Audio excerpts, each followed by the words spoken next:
POLIT'AI CHI, plus Ebaseo. Will here with the POLIT'AI CHI. Your presence through watching is honored. Hi. Talking briefly and concisely. See the slideshow montage. The video highlights coming up in full. A little behind here because of the flicker issue here. There's 4 different lighting settings going on. And I have lost track of the super duper secret Sicilian cinnamon formula. Can't tell you what that's about, but I'm aware of the flicker.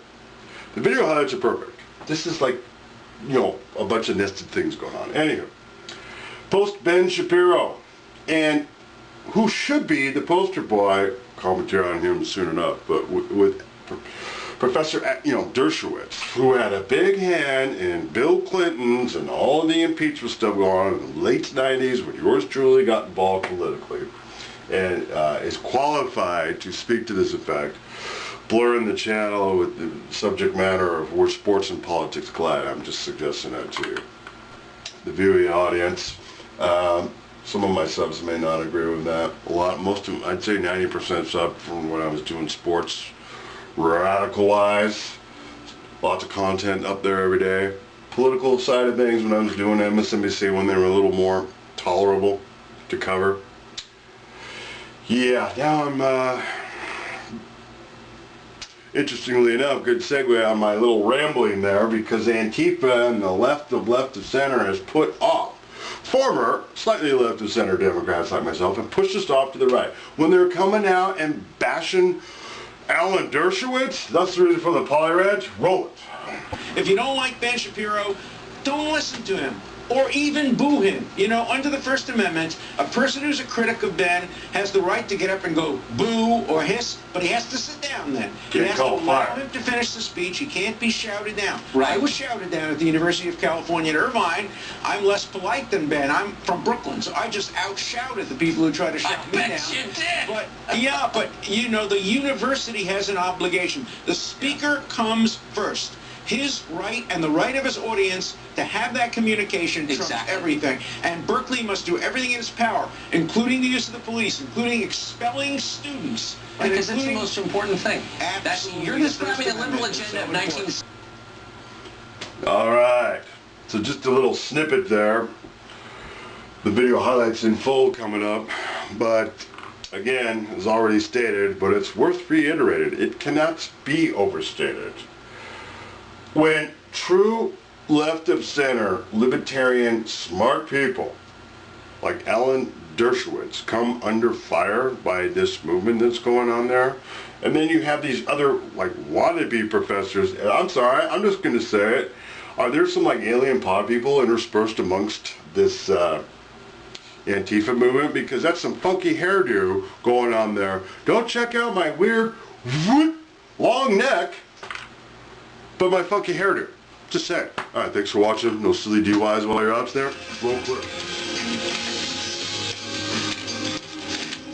Time now for campus craziness. It's Judgment Day at the University of California at Berkeley. Ben Shapiro, the radio show host, scheduled to speak there in less than 2 hours. The school is at the breaking point. Counselors are available for traumatized students. Some buildings are boarded up. Much of the campus is closed. Cops are out in force all over a speech by a single pretty mainstream conservative. What's going on? Alan Dershowitz is an emeritus professor at Harvard Law, of course. He just wrote a book called Trumped Up, Criminalization of Political Differences Endangers Democracy. He also wrote a column calling on UC Berkeley to defend free speech. He is not, by the way, a conservative or a Trump supporter, but he cares about the Bill of Rights. Alan Dershowitz joins us tonight. Professor, thanks for coming on.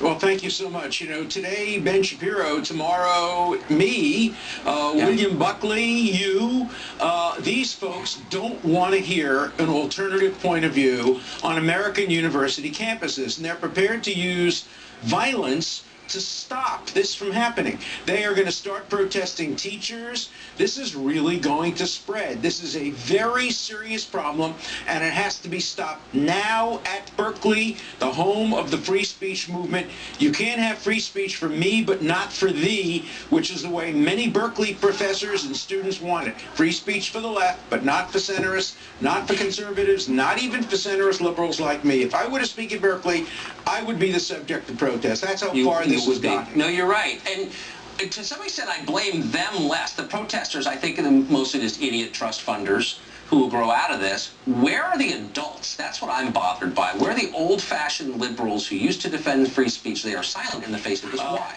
That accusation is made against me all the time. If I defend free speech, I'm an attack dog for Trump. If I defend the criminal justice system, civil liberties, the Constitution, you have to choose sides today. You know, my grandmother, she was an immigrant from Poland. When I would come home and tell her grandma the Brooklyn Dodgers won, she'd say, yeah, but was it good or bad for the Jews? I understand that. But today, is it good or bad for conservatives? Good or bad for liberals? Good or bad for women? Good or bad for gays? Good or bad for Latinos? Everybody takes sides, and if it's not good for you, forget about it. We don't want to hear the other point of view. How do you have a country that's divided in the way you describe by identity politics? What holds it together? Well, that's the problem, and we need adults. We need college administrators. It's largely the fault of college administrators, presidents of universities who listen to the squeaky wheel, faculty members who some of them lead this. By the way, students often follow radical faculty members, and I really do think that universities, particularly public universities, Berkeley is a state-funded and federally funded public university.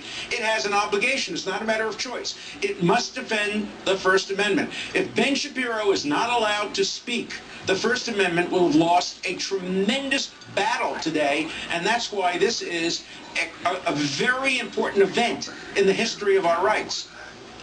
I just couldn't agree with that more vehemently, and as I've said for the second time, you and I are on the opposite sides of a lot of important questions. Really quickly, tell us the reception that you have gotten from lifelong liberal friends to the things that you have said on this show and others over the past 6 months. How have they taken it?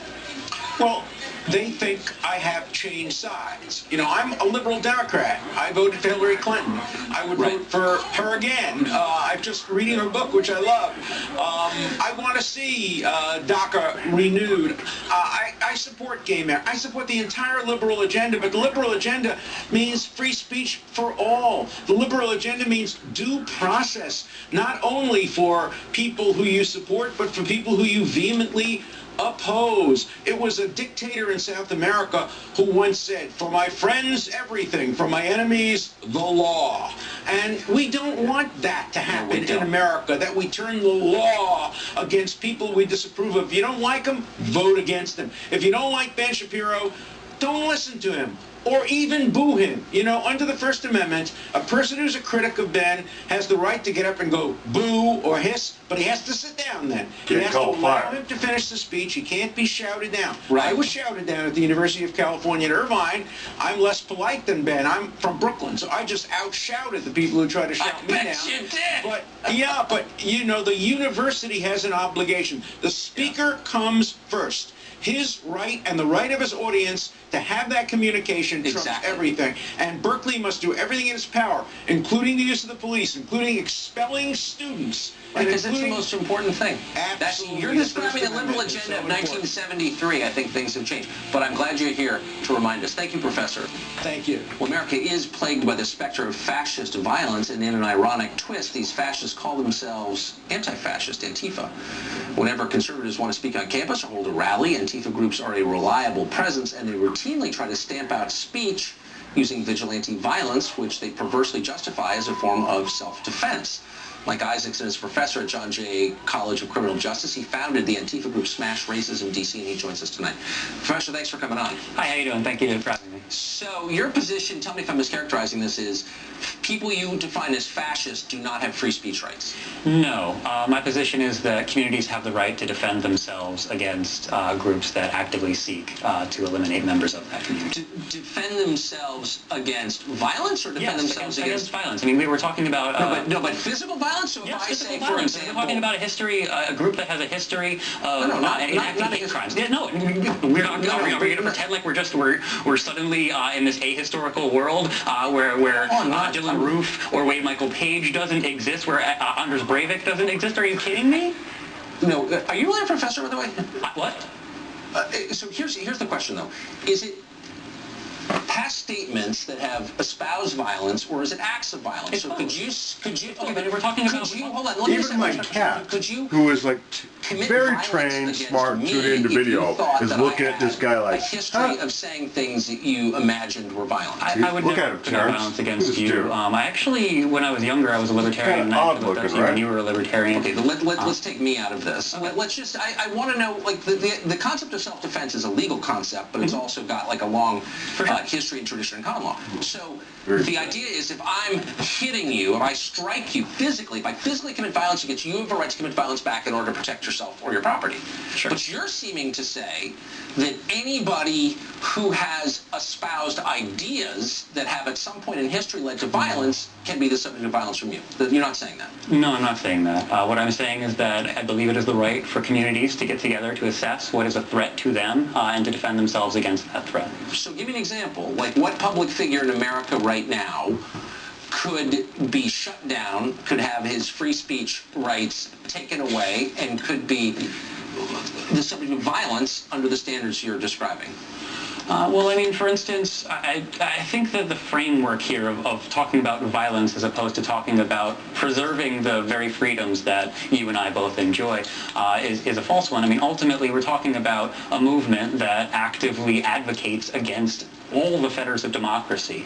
I mean, we're talking about Richard Spencer, who publishes on altright.com, publishes an article on July 28th by a man named Vincent Law, where the headline was, "To protect free speech, get rid of democracy." We really have to... You know what? Okay, so let's use that example. I disagree with that. I haven't seen the piece, but it doesn't sound like something I'd agree with. Does Richard Spencer have a right to speak in public? Richard Spencer is a danger to society. When he speaks in public, what he is doing, he is publicly recruiting people to his very violent movement, very violent ideology. So does he have a right to speak in public? I don't think he has a right to speak in public unopposed, and that is ultimately what the purpose of Antifa is to show up and oppose him. But it's not opposition. You shut people down, you prevent them from speaking, and you commit violence against them. Absolutely. I know a number of people, well, don't tell me it's untrue, I know people who've been knocked down and beaten by people from Antifa. So that is true. It does happen. We have it on tape. We just roll the tape. Right.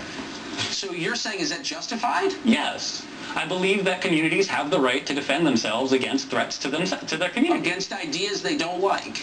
No, They have a right to commit against people violence. who have explicitly said that they want to eliminate those people from our society. But you're conflating violence with ideas. No, if I I'm have not. not raised my hand to strike you, you have no right to strike me. But in order to raise your hand to strike me, you have to think that you're going to strike me. And when you are going out in public as a protester, explicitly saying that you want to eliminate most of the people from this country, I believe most of the people in this country have the right to say, no, that's not okay. Okay, but you absolutely have a right to say it's not okay. What you don't have a right is to prevent me from saying what I think, even if you disagree, and you definitely don't have a right to commit violence against me. And you're blurring the lines there. And by the way, don't you work at a criminal...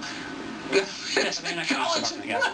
It's hilarious. Okay, you don't have the right to do that. You have the right to make a counter case. Do you see the distinction that I'm making? Tucker, when I walked into this building, I counted 5 security guards at the front door and 2 police cars outside.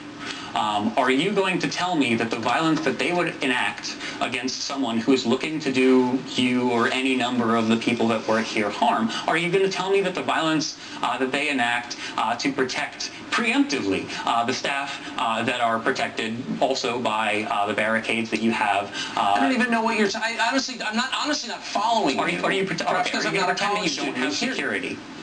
Well, I actually don't have security, but there is security at There's security in your building, for sure. And there's security at lots of buildings. And the reason that there is security in your building is... No, the reason that you have security is because ultimately that security provides a space for nonviolent civil discourse, which is ultimately what we want. Oh, no, slow down. There are lots of million distinctions here, but you don't own the public square.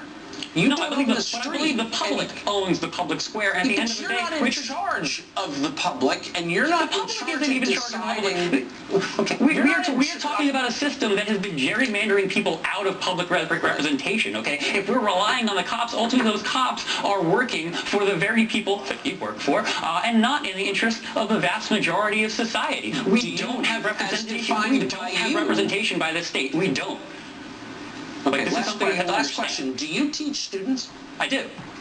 Huh. And do you teach them that the First Amendment does not apply to people they disagree with? I teach them to think critically, and that's why I'm very open about my anti-fascism and my anarchism. So if someone in your class said, you know what, I'm a Trump voter, I'm against affirmative action. I've had those, and I encourage them to research and explore and hold them to the exact same standards that I hold any other student. Yeah, I bet. I do. I had an alt-right supporter actually in my class last semester. Yeah. I worked with him on his papers. He started off kind of bad at citation. I got him better at citation, and he wrote a paper that was an A paper. I mean, I am not discriminating against my students. Yeah. Ultimately, except you think that people you disagree should be beaten up, but whatever. All right, Congressman. Close, Professor. Thanks for coming on. I appreciate it. Tensions at University of California, Berkeley last night for conservative writer Ben Shapiro's speech. It did happen. It did take place.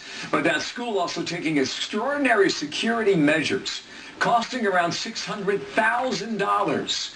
Amid fears of an outburst by violent far-left groups, including Antifa, Shapiro calling out those protesters during his speech last night when he said this.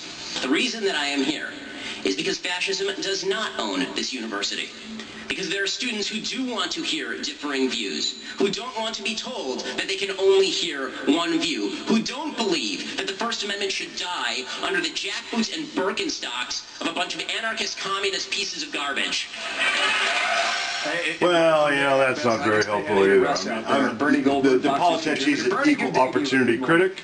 This guy's great. The tweet from Shapiro. The tone and his talking really fast, and he's, you know, 5'6", it sounds like. Thanks to Antifa. You know, I can understand why people might find him annoying. Well, I think this but you gotta let him talk. If you don't like it, don't have him there. The good news is that Ben Shapiro, whose, by the way, only crime, and I use that word in gigantic quotation marks, is that he had conservative views that leftists didn't want to hear. The good news is he got to speak. The bad news, as you just reported, is that it cost $600,000 to make sure he could speak without getting beaten up. The overriding question for me is, how did we get to this point? Things like this don't happen overnight. They evolve over long periods of time. And I think the answer is that university presidents and deans for far too long allowed left-wing students to disrupt and shut down conservative speakers. Faculty members, professors, who were once radical students themselves, never condemned this kind of stuff. In some cases, they encouraged it. If somebody in power, Bill, had expelled students early on in this ridiculous game, had said, you know what, this is a university, we don't tolerate this, I don't think we'd be at this point today. That's like catching the backside of the storm, right? The LA Times, here's the paragraph from the LA Times today. UC Berkeley has told students that counseling is available to those stressed by all the commotion. A large swath of the campus will be closed off, including the plaza where the free speech movement began in the 1960s. Hundreds of thousands of dollars have been spent on security, and police now can use pepper spray on protesters after a 20-year-old ban was lifted by the city council this week. End quote. Smells like freedom, Bernie. This is my favorite part of the story. The first of those items that you mentioned, that students at the University of California at Berkeley, one of the best public universities, or any university in all of America, will get free mental health therapy if they were troubled or unsettled or bothered by something that Ben Shapiro said. You know, in 1944, 18-year-olds, 19-year-olds, 20-year-old men and boys stormed the beaches at Normandy. German machine gunners were firing bullets at them, and they went up the beach to free Europe. And now we have 18, 19, 20-year-old young men and women who need mental health therapy if they heard something they don't like. This is part of how university presidents and administrators help keep these kids as infants. They need to grow up. And you know what? When they leave college, and if they pull a stunt like this, I hope their employer throws them the hell out of the office, because somebody needs to do that. Shapiro says the only people standing between those ATMs and the Antifa are the police. and all they get from the left is a bunch of crap. His words and his message from last night. Bernie, quick last word. I got to run. Well, one news report said speech is violence. Let's get that out of the way too. Speech is never violence. Speech may be something the sissy boys on campus don't like. It may hurt their feelings, but speech is not violence, and it shows that these leftists are on top of everything else. They're not too smart.